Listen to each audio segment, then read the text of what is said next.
Grégory Levaux. Bonjour Thibault. Vous êtes président de l'E2CM, l'École européenne de Contract Management, et on va évoquer ensemble une nouvelle fois l'approche spécifique du contract manager dans l'exercice de la négociation. Vous allez notamment nous éclairer sur ces signaux qui indiquent qu'une négociation va mal finir, qu'elle va échouer.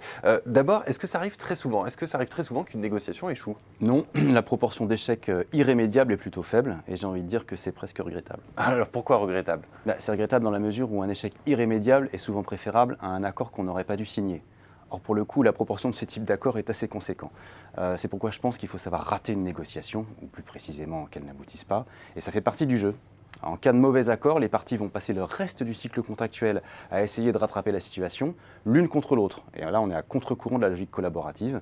La partie qui estime avoir gagné va tout faire pour conserver son butin, et celle d'en face va chercher à le récupérer, ce qui va générer de l'instabilité relationnelle et au final une dégradation financière du contrat, comme on l'a déjà dit lors d'autres interviews. Est-ce que vous pouvez nous éclairer sur les risques d'échec les plus fréquents dans la négociation? Il y en a 6 principaux s'il fallait vraiment se limiter, la liste ne pouvant pas être exhaustive, mais le premier ce serait le manque de maîtrise du processus de négociation. Parce que la négociation c'est de l'humain, bien sûr, mais c'est aussi de la méthode. On commence d'abord par se focaliser sur les intérêts respectifs des parties, les critères objectifs, les solutions collaboratives, on doit connaître et maîtriser son plan B, etc. etc. Deuxième point, la difficulté à faire entrer autrui dans la sphère collaborative. Au contraire, on a trop souvent tendance à se soumettre à la méthode de l'autre, et généralement teintée d'adversité plutôt que d'altérité. Troisième point, le refus de négociation de la partie d'autrui. Le quatrième, ce serait la pression temporelle qui est incompatible avec la satisfaction des intérêts réciproques.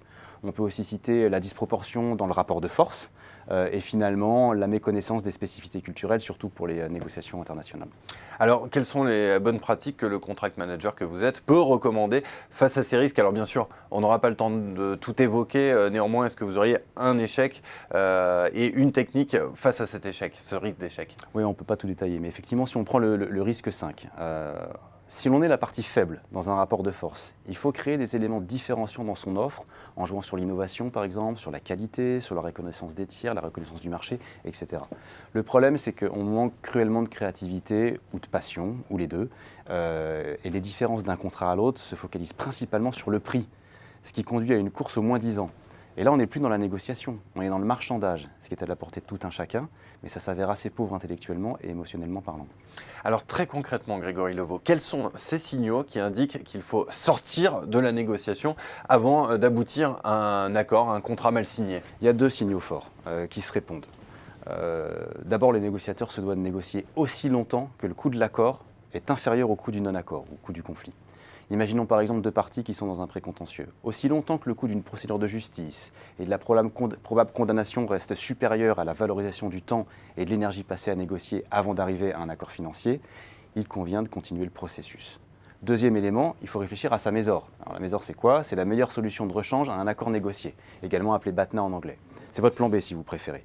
Un signal fort, c'est lorsque on fait le constat que notre plan B devient plus intéressant que le plan A qu'on est en train de négocier. Auquel cas, ne perdez plus de temps et choisissez le plan B. Donc détecter ces 2 signaux implique, vous l'aurez compris, de mesurer le coût du processus à chaque étape de la négociation. Et c'est quand même ce qui retirera de la pression sur les épaules du négociateur et qui l'autorisera à sauter le seuil psychologique de l'échec de sa négociation. En plus, il sera davantage disponible pour déployer toute son intelligence émotionnelle, qui est un aspect incontournable d'une négociation sur le chemin de la réussite. Eh bien justement, cette intelligence émotionnelle, ce sera l'objet de votre prochaine intervention sur Xerfi Canal. Vous serez avec Nawel Bergou. Merci beaucoup Grégory Levaux. Merci à vous.